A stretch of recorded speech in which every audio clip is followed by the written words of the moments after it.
I would have to say that other than the Pac-12 going, undefeated over the weekend, the ACC was probably the most impressive of the conferences and the most impressive of the conferences that will last beyond this year, although there is a nuance that could have the Pac-12 with just two teams existing for one more season. Wes Durham joins us.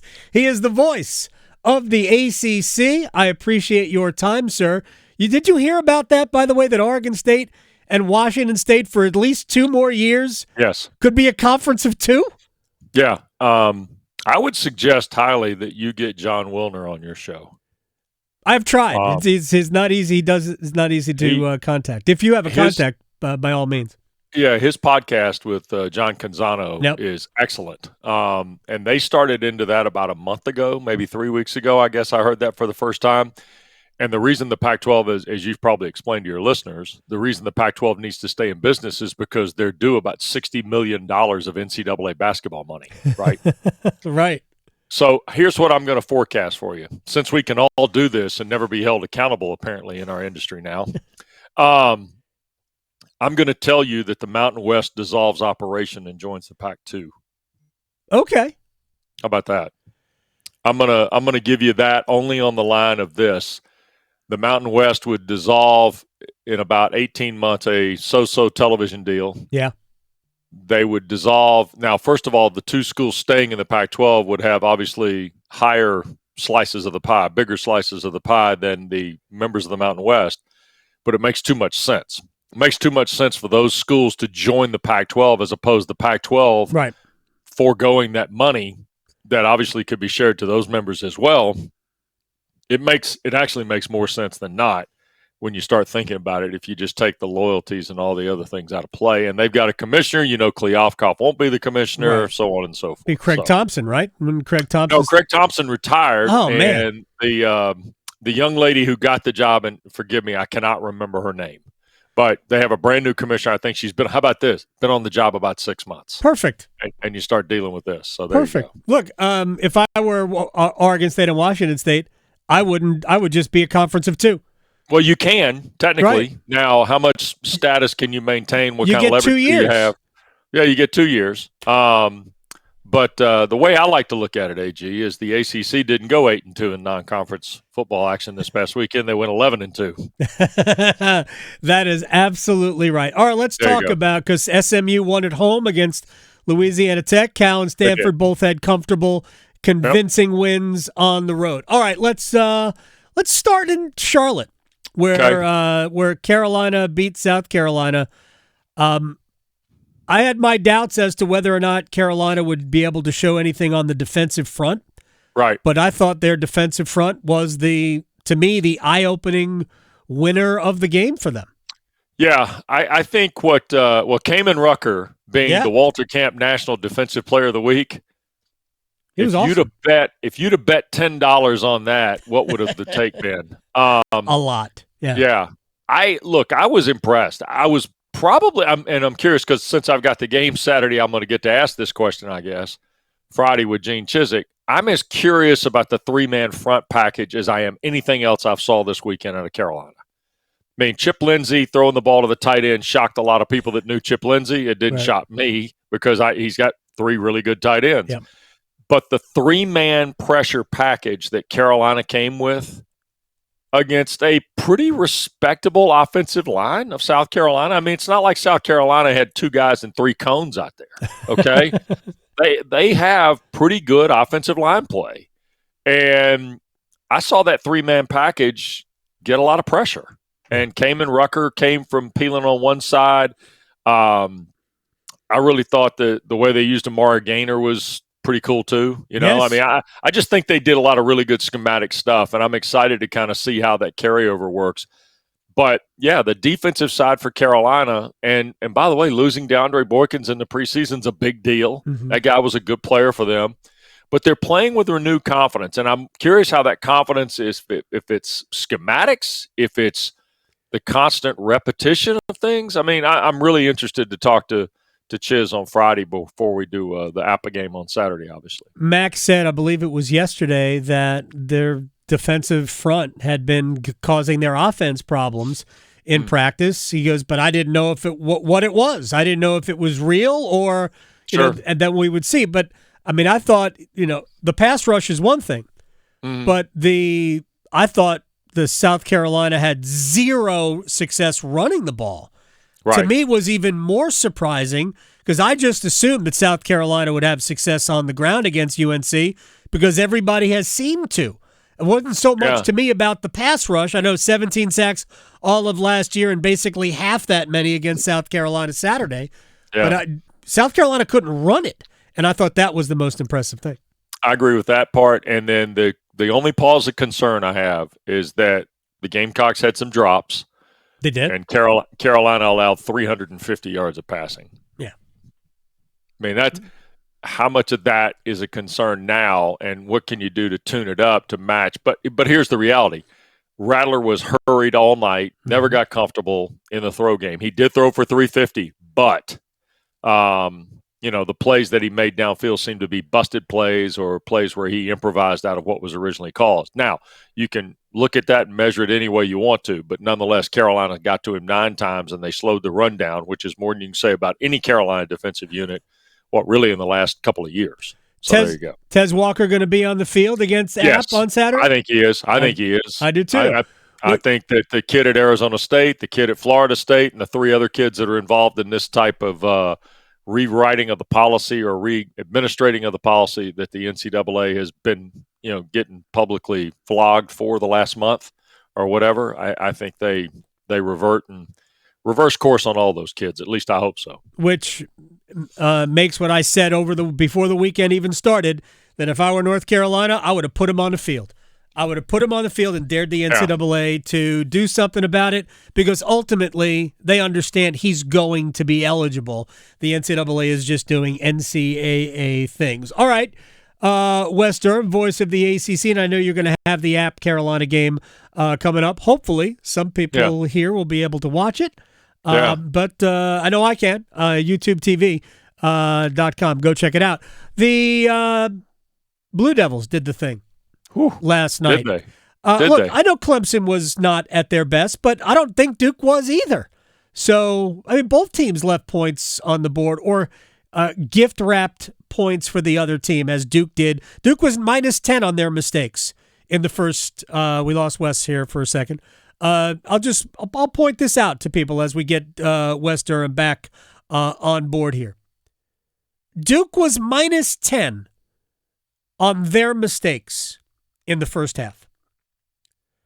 The muffed punt that set Clemson up for their only points of the game, and the field goal that they would have at least attempted late in the first half that was erased when they fumbled. Now, I'm crediting, Clemson gets credit for making a play there, right? That's okay. But Duke had mistakes as well. It wasn't just Clemson derping it up. Of course, Clemson's mistakes happened in the second half, which were more alarming for people, especially if we go into the game with preconceived notions that Clemson should win the game. Paul Feinbaum actually went as far after the game as, the Dabo dynasty is over. Well, I mean, you could have made that statement last year or the year before and been correct too. I'm not convinced that their offense, it's not about coaching. I'm not convinced that their offense has good enough players to be great. And that's the bar that Clemson has established for itself. I'm just not sure that Klubnik is good enough, that their receivers are good enough. We know Shipley's good enough. I think the offensive line is pretty good. I don't know if the offensive line is great, but I think it's pretty good. I just don't know if the rest of it, if the skill position package other than Shipley, I don't know that that's great. Of course, it is just week 1, so maybe it will prove to be great. No clue. But Duke made just as many mistakes in the first half. Maybe not just as many, but they had costly mistakes in the first half too, not to mention pre-snap penalties that took them from 3rd and 2 to 3rd and 7 twice, and they ended up one time kicking a field goal, and the next time I think going for it on 4th down and turning it over on downs. So they had mistakes too. Mistakes weren't just one way, and it is what it is. It's week 1. Clemson in the past has been good enough to overcome themselves, and right now they weren't, or last night they weren't. But I'll be curious to know what Wes feels like about the Blue Devils and the Tigers going forward. All right, let's continue this, Wes. I pointed out that Duke had their own mistakes in the first half. It cost them 10 points, and then but Clemson's mistakes were in the second half, and they're more glaring. How did you see that? Well, I think the first thing I noticed was that I thought Clemson, and this is going to be funny because we're talking about a guy making, $3 million as an offensive coordinator, but right. I thought Clemson looked like a team playing in a new offense for the first time. I guess the biggest disappointment, if I'm a Clemson fan this morning, is I didn't think our defense played very well. And I thought your defense was going to be one of the better defensive units in the country. Now, some of that credit goes to Kevin Johns and the offense at Duke, and I don't think you can ever forget that Riley Leonard returned everybody that caught a ball last year from him. I don't think you can forget that. And I think the other part about it is you got a draft pick in Graham Barton in the offensive line. You got guys who they have mixed in there nicely. And secondly to that, I think you got a quarterback who's a first-round pick. Might be a top 10 pick by the time they have the thing next spring. And, yeah, I'm taking him out a year early. Sorry, Duke fans. But to me, Adam, Duke is the one that played with a lot more confidence last night. And that part is concerning if I'm a Clemson fan this morning. If I'm a Duke fan, I'm excited because we've got a football program. We got a football program. We got a football coach. We got a direction. We've got some stick-to-itiveness. We've got some continuity, right? Yeah. And yeah, we've got one of the harder conference schedules, but you got to feel like you got a chance every week, right? Mm-hmm. Clemson's concern for me is not just 3 out of 4, but look at the margins of those 3 losses. That's a big, big difference in the Clemson that struck fear in the hearts of college football's landscape a couple of years ago. And I think between now and Florida State, to kind of paraphrase some of Dabo, there might be a prayer meeting or two. Right. Because Adam, this is kind of now become a thing, and it's carried over. That's scary, I think, isn't it? If you're a Clemson fan, I think if you're a Clemson fan, this is the way I looked at the game, and I love the Clemson Tigers program. They've been awesome. I just don't think their offense is good enough. I think I didn't see anything dynamic on the outside last night. I mean, Will Shipley can play for any school and most NFL teams in the country. He's that good. But I didn't see anybody else that looked that good to me, including the quarterback, who, that was a terrible pass behind Shipley that ends up being the final turnover, the interception off the tip drill. But I didn't think he was great. And I think in order for them to be great, they have to have an offense that matches. I think Florida State looked much better offensively than Clemson did. Yeah, no, I'm with you on that. I think it's a big deal. The concern I would have about Clemson is they could beat Charleston Southern pulling 11 people off the hill, okay? The question, Florida Atlantic comes in there in 2 weeks. Yeah. Florida Atlantic throws it around now, right? And then Florida State, who arguably as poorly as Clemson maybe looked or played last night, at the end of the day, the question is going to become Florida State's momentum is building here, man. And it's building in a way that it's going to be pretty interesting to watch how this goes down, to be honest with you, I think. Yep. So it's going to be a tricky time for Clemson. And in fact, and see, here's the other thing. The static and the noise with the program is going to be about the transfer portal, right? Because that's been kind of the open-ended whipping boy, if you will, of Clemson football when they lose or struggle. Like, Feinbaum shoveled dirt on them again. He did. Dynasty's over the whole bit. Noted ACC authority, Paul Feinbaum, by the way, Adam. Right. never an agenda there, right? None. So to me, I just think that Clemson probably has more soul searching to do right now than, say, Georgia Tech or Carolina or NC State, who's got to figure out a way to run the ball probably a little bit better. Yeah. But on the whole, look, let me just give it to you. It's the best opening weekend the ACC's had since they won 10 games in 2016 and went 2-1 against the SEC. And the other loss was Virginia with Mike London to Richmond. Gosh. That's the last time the league has had a weekend that was as good as this weekend. They won 10 games in 17, but Carolina lost to Cal, and they went 0-3 against the SEC. Right. I mean, this is a 2-1 mark against the SEC and 8 wins. But now here's the thing. You double down on that and look at the games you got this week. I mean, A&M goes to Miami. You really want to be that league now? You want to reduce another league and enhance yourself? Miami needs to hammer Texas A&M. Yep, they do. Man, hammer, just win. Anything. Win by 1. Win 5-4. I don't care. Mm-hmm. Just win the game. And NC State needs to find a way to beat Notre Dame, and then all of a sudden we got ourselves a situation. Yeah, my fear for the Wolfpack was that Connecticut had some success running the football against NC State, and boy, Estime's a handful, man. Yep, no question about it. And Notre Dame's just got pro after pro after pro, it would seem, on the offensive line. And I love what I saw from the Tar Heels on line of scrimmage on both sides of the ball. App State's not going to be easy, as you're going to find out. Sure. Nor will Minnesota the following week.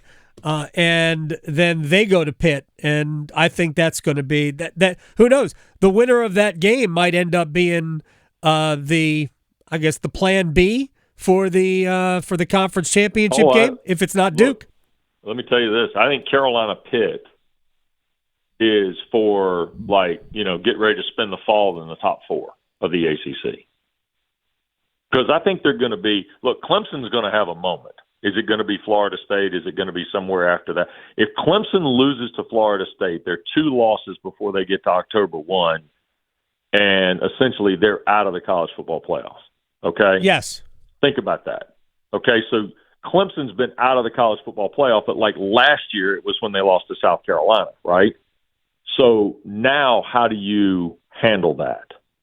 How do you handle a scenario where, and like Carolina a year ago, Carolina played great the other night. It was an important game to win. Fan base, football team, all over. But now all of a sudden, it's like the old skins game in golf. You know, that analogy I've given you before, where you got to go validate what you did. You made birdie on the last hole, but if you don't make birdie here, nobody remembers what you did. And I think that's kind of where some of these teams are going to be until like Carolina gets to Pittsburgh or Clemson gets to Florida State or like NC State's right now. But Miami has a chance to answer a question. Down the line, Virginia Tech, Purdue this week, at Rutgers the following week. Yep. They got chances. Pittsburgh the same way. You got Cincinnati. We're forgetting Cincinnati-Pittsburgh's this week. Yep. That's a game, Pitt. You want to stay in the game nationally. You win the game. And I think this league has learned some hard lessons of, stubbing your toe, walking around and kicking trash cans in the first couple of weeks does not do you any favors nationally. They answered the bell a little bit. Quite frankly, I thought Thomas Hammock was going to beat Boston College Saturday. Okay? I'm not surprised that BC lost. I'm not surprised Virginia lost. No. Well, I think Florida State has put themselves in a situation to be a factor all the way through the calendar. Absolutely all the way through. I 100% agree. That's going to be interesting. That's going to be interesting given the landscape they created in August. Yeah, and even a loss at Clemson doesn't take Florida State out of it as long as they do take care of their business the rest of the way. Final thing, on October 30th, will College Game Day be at Wallace Wade Stadium? October 30th. I'm sorry, September 30th, not October 30th. Between you and me, I think there's a chance. My gosh, I'll lose my mind. That'll be just hysterical. Because they've never been. Well, right? That's one of the schools, isn't it? Well, there's probably a reason for that. But is that not one of the schools? I don't recall them ever being for that's what I'm saying. They've been at Cameron a few times. They have. Well, yeah, but come on. I mean, and by the way, and God, I love Dave Pasch and Dvorak and Luganville last night. But the basketball analogies start rolling out, when the kids are getting ready to run on the field. That's right. And it's a credit to Mike. It really is. I mean, he's just a terrific coach. Tremendous. He's perfect for Duke because he played at Penn. He's worked at Wake. He's done it the right way, correct? Mm-hmm. And now he's caught lightning in a bottle with the kid at quarterback and a terrific coaching staff. And I think they're going to benefit from that. But, we're just getting started, guys. We're just getting started. But we're excited because it's the first show after the first weekend of the season. And we talked to Wes Durham, the voice of the ACC, the reason the conference turns a profit. And he'll have 5:15 App State coming down from the mountain to take on the Tar Heels in North Carolina on ACC Network if you can find it. Oh man, see, come on, we got to get that. We got to get that worked out. Yes, I'll do the best I can. I'll place a phone call. All right, talk to you, man. Be well. You got it. Wes Durham here on the Adam Gold Show.